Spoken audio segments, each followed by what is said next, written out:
Hi and welcome to another video lecture on security analysis and portfolio management.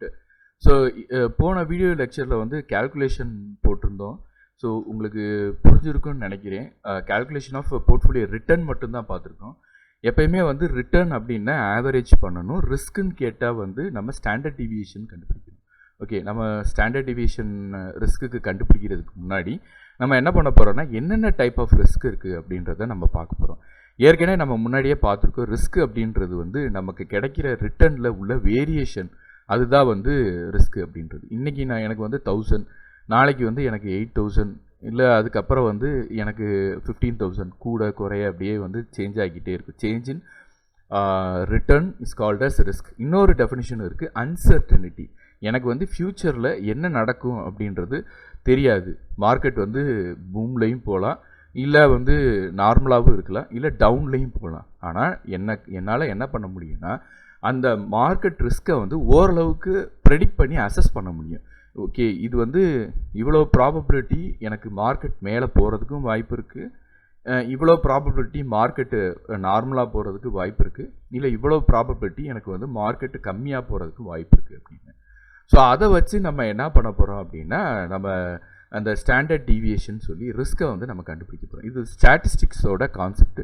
நான் உங்களுக்கு statistics, அதாவது அந்த problem வரும்போது அந்த ஸ்டாட்டிஸ்டிக்கல் கான்செப்டை எக்ஸ்பிளைன் பண்ணி நான் உங்களுக்கு ரிஸ்க்கு எப்படி கால்குலேட் பண்ணுறோம், எதனால் வந்து ரிஸ்க்கு நம்ம வந்து இந்த ஸ்டாண்டர்ட் டீவியேஷனை தான் ரிஸ்க் அப்படின்னு சொல்கிறோம் அப்படின்றதையும் நம்ம வந்து உங்களுக்கு எக்ஸ்பிளைன் பண்ணுறேன்.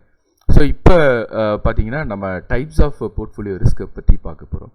போர்ட்ஃபோலியோ ரிஸ்க் அப்படின்னா என்ன அப்படின்னா வந்து நம்ம ஒன் ஆர் மோர் செக்யூரிட்டிஸ், ஒன்றுக்கும் மேற்பட்ட அந்த ஸ்டாக்கு இருக்கிற ஒரு பண்டில் தான் வந்து போர்ட்ஃபோலியோ. இந்த போர்ட்ஃபோலியோவுக்கு நமக்கு ஏதாவது ரிஸ்க் இருக்கா? ஏன்னா சிங்கிள் செக்யூரிட்டிக்கு ரிஸ்க் இருக்குது அப்படின்னா போர்ட்ஃபோலியோவுக்கு ரிஸ்க் இருக்கா அப்படின்னு கேட்டால் ஆமாம், ரிஸ்க் இருக்குது. ஃபஸ்ட்டு ரிஸ்க் என்ன அப்படின்னு பார்த்தீங்கன்னா மார்க்கெட் ரிஸ்க்.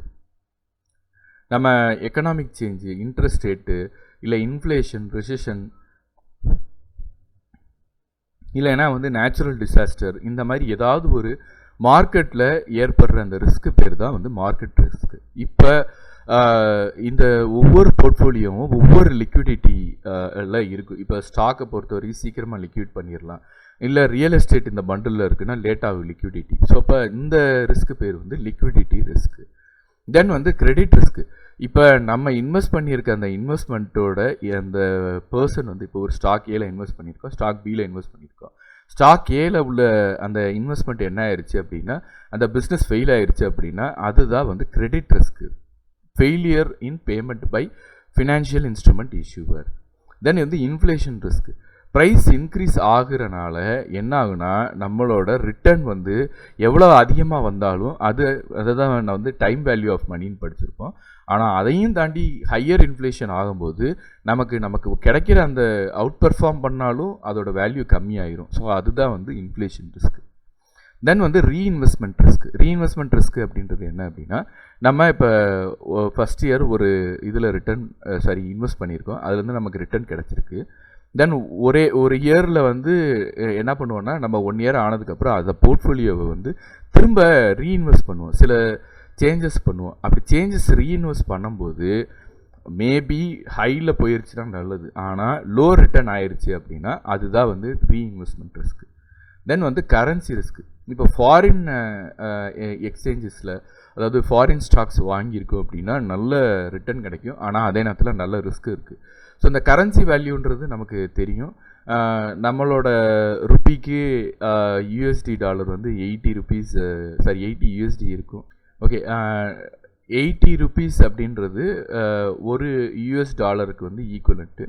ஸோ அப்படி இருக்கிற அந்த இது வந்து திடீர்னு நம்ம 80 ருபீஸ்ன்றது கீழே குறைஞ்சிருச்சு, 78 இல்லை 17 வந்துருச்சு. இன்வெஸ்ட் பண்ணும்போது 80ல் இன்வெஸ்ட் பண்ணியிருக்கோம், ஆனால் 70க்கு வந்துருச்சு அப்படின்னா இதுதான் வந்து கரன்சி ரிஸ்க். கான்சன்ட்ரேஷன் ரிஸ்க் அப்படின்றது ஒரு போர்ட்ஃபோலியோவை பொறுத்த வரைக்கும் நம்ம வந்து டைவர்சிஃபைடாக தான் பண்ணியிருப்போம். ஷேரு, பாண்டு அப்படின்னு சில நேரங்களில் என்ன ஆயிருன்னா ஒரே செக்டாரில் இன்வெஸ்ட் பண்ணியிருப்போம். ஐடி செக்டார்லேயே நிறைய வந்து நம்ம இன்வெஸ்ட் பண்ணியிருப்போம். இது வந்து கான்சன்ட்ரேஷன். போர்ட்ஃபோலியோலேயே சில நேரங்களில் வந்து நான் டைவர்சிஃபைடு போர்ட்ஃபோலியோன்னு சொல்லுவாங்க. அப்படி கான்சன்ட்ரேட் ஆகி அந்த இன்வெஸ்ட்மெண்ட் ஆகிறது வந்து கான்சன்ட்ரேஷன் ரிஸ்க். தென் வந்து பொலிட்டிக்கல் ரிஸ்க்கை பொறுத்த வரைக்கும் நமக்கு தெரியும், திடீர்னு ஏதாவது ஒரு பொலிட்டிக்கல் சேஞ்ச் வந்துச்சு, இன்ஸ்டெபிலிட்டி இருக்குது பொலிட்டிக்கல் அஃபேர் அப்படின்னா டக்குன்னு வந்து நம்ம மார்க்கெட்டு, அதாவது நம்ம ஷேர் மார்க்கெட்டு, கேபிட்டல் மார்க்கெட்டை தான் வந்து அஃபெக்ட் பண்ணும். ஸோ இதனால் ஏற்படுற ரிஸ்க் வந்து பொலிட்டிக்கல் ரிஸ்க். ஸோ இங்கே இருக்கிற லிஸ்ட்டு தான் வந்து டைப்ஸ் ஆஃப் ரிஸ்க் அப்படின்னு கேட்டால் இதையும் தாண்டி நிறைய டைப்ஸ் ஆஃப் ரிஸ்க் இருக்குது.